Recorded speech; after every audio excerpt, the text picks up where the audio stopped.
The Oklahoma Youth Expo is the world's largest junior livestock show. And every year, thousands of kids from across the state come to compete. But on one night, for one show, the kids and their animals aren't the ones under the microscope. These aren't your typical showmen.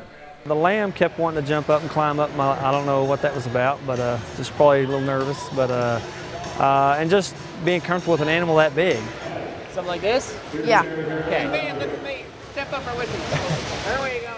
They're state leaders and legislators taking time outside of the State House to represent themselves in the Oklahoma Youth Expos Showmanship Showdown.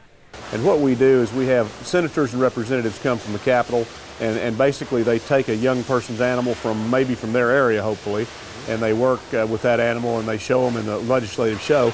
Problem is, many of these legislators are new to showing. I didn't grow up on a farm, so but I do represent a rural district, so it's nice to kind of see what the farm life's all about. Those of us that are rural legislators really want to get these other, especially the urban legislators, out and get them involved with the livestock projects with 4-H and FFA kids.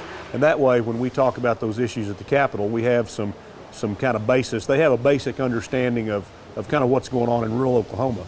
We often believe that there was a disconnect sometimes between our leaders who are from all across this state and the real core values that we teach here in this program. We've got young people, as I said, from all across the state, and a lot of legislators and a lot of leaders from our state see them showing livestock, but they may not understand the hard work, the discipline, those issues of accountability and responsibility that I talked about that these young people gain from this program.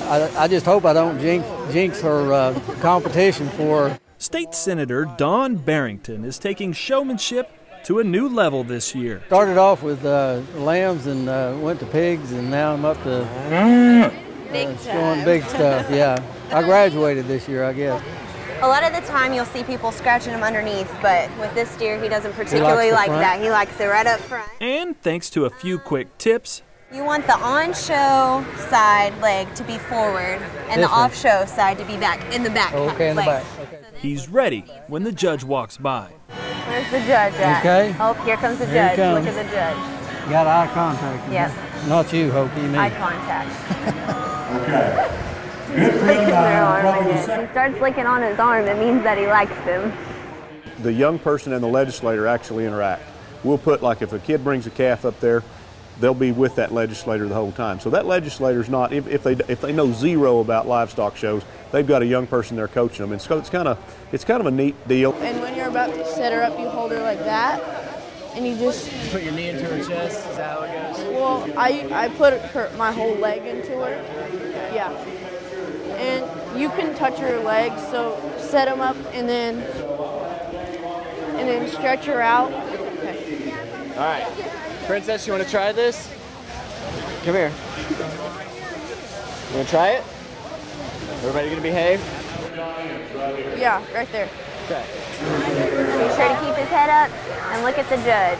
Back with the cattle, the senator is facing some tough competition, including a representative of Piedmont FFA, Express Ranch's owner, Bob Funk. Now, while the senator didn't win, he did score some big points with members of his community.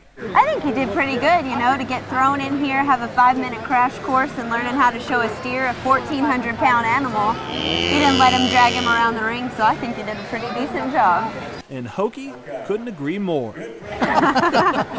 This is a great experience for them, but also a great experience for us that work in state government and the state legislature to see how passionate these folks are and continuing the good strong ag legacy that we have in our state. It's just a really neat way for us as rural legislators to get our counterparts out here that may not ever have worn boots to come out here and get in the barn. Think you'll be back next year? Absolutely. If I'm fortunate enough to win in November, I'll be back. Tyler Powell here, wave your hands, guys. These are our ag interns from Stillwater this year.